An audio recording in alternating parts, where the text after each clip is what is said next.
Hi అండి. ఇంతకుముందు మనం కిడ్నీ స్టోన్స్కి రిస్క్ ఫ్యాక్టర్స్ ఏంటి, ఏ డైట్ తీసుకోవాలి, ఇవన్నీ మాట్లాడుకున్నాం కదా. ఆ వీడియోలో నేను ఆక్సలేట్స్ గురించి మెన్షన్ చేశాను.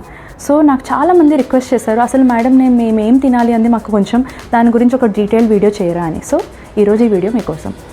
ఆక్సలేట్స్ హై ఏంటి, లో ఏంటి, అసలు ఏ డైట్లో ఉన్నాయో చూద్దాం. ఇంతకన్నా ముందు డైట్ గురించి తెలుసుకునే ముందు టొమాటో పాలకూర తినొద్దు స్టోన్ ఉంటే అని అందరూ మనకి ఫ్రీ అడ్వైస్ ఇస్తారు కదా, దాని గురించి కూడా లాస్ట్లో చెప్తాను. So stay tuned.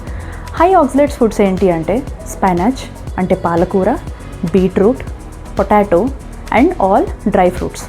వీటిల్లో మనకి స్వతహాగా ఆక్సలేట్ కంటెంట్ కొంచెం ఎక్కువ ఉంటుంది.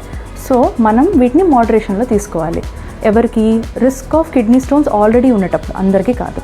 సో మన నార్మల్గా మన డైట్లో 200 to 300 mg ఆఫ్ ఆక్సలేట్స్ తీసుకుంటాం కాబట్టి కిడ్నీ స్టోన్ ఉన్న వాళ్ళకి 100 mg కన్నా తక్కువ తీసుకోమంటాం. అండ్ హై రిస్క్ ఉన్న వాళ్ళకి 50 mg కన్నా తక్కువ తీసుకుంటే సరిపోతుంది. అంటే ఒక పాలకూర అందరికీ కూర చేసినప్పుడు ఈ మాత్రం తినొచ్చు, లేదంటే ఒక 6 ఆల్మండ్స్ తినొచ్చు, లేదంటే ఈ మాత్రం కొద్దిగా పొటాటో కర్రీ తినొచ్చు. అంటే తక్కువగా తినమని, ఎక్కువ తినకుండా. ఓకే.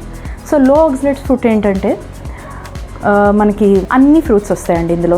లో ఆక్సలేట్స్లో అన్ని ఫ్రూట్స్ అండ్ బ్రకోలీ అండ్ మీరు తీసుకునే ఎగ్లో అసలు ఆక్సలేటే ఉండదండి, జీరో ఆక్సలేట్. సో ఎగ్ హ్యాపీగా తీసుకోవచ్చు. మరి లిస్ట్లో టొమాటో ఎక్కడొస్తుంది? టొమాటో ఈజ్ అ లో ఆక్సలేట్ ఫుడ్. మరి ఎందుకు టొమాటో హై ఆక్సలేట్ అని చెప్తూ ఉంటారు?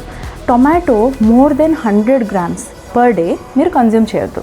100 grams వరకు ఈజీగా డైలీ తినొచ్చు. డైలీ మీరు 100 grams తీసుకున్నా మీకు ఎటువంటి రిస్క్ ఉండదు. అండ్ మెనీ రీసెర్చ్ చేశారు ఈ టొమాటో మీద. ఏంటంటే టొమాటోలో ఉండే oxalate food will not cause your kidney stone unless consumed in very high quantities.